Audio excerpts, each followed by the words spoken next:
François arrive.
Message de Monsieur le Président de la République.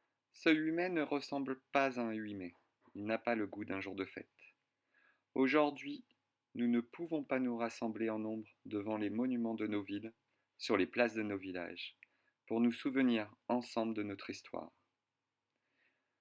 Malgré tout, la nation se retrouve par la pensée et les 1000 liens que notre mémoire commune tisse entre chacun de nous. Cette étoffe des peuples que nous agitons en ce jour dans un hommage silencieux.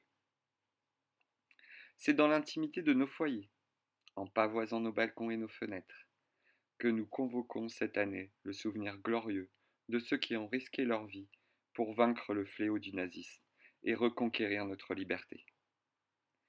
C'était il y a 75 ans.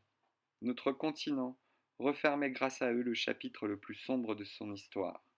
5 années d'horreur, de douleur, de terreur. Pour notre pays, ce combat avait commencé dès septembre 1939. Au printemps 1940, il y a 80 ans, la vague ennemie avait déferlé sur les frontières du Nord-Est et la digue de notre armée n'avait pas tenu.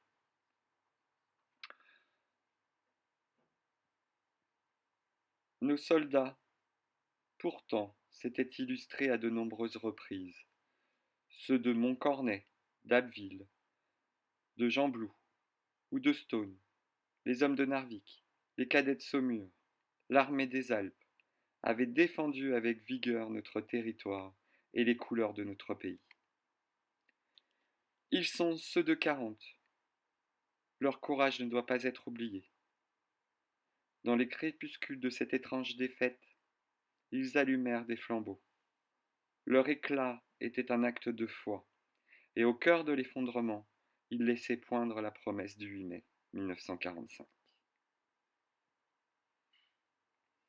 Cette aube nouvelle fut ensuite conquise de haute lutte par le combat des armées françaises et des armées alliées, par les Français libres, qui jamais ne renoncèrent à se battre, par le dévouement et le sacrifice des résistants de l'intérieur, par chaque Française, chaque Français qui refusa l'abaissement de notre nation et le dévoiement de nos idéaux.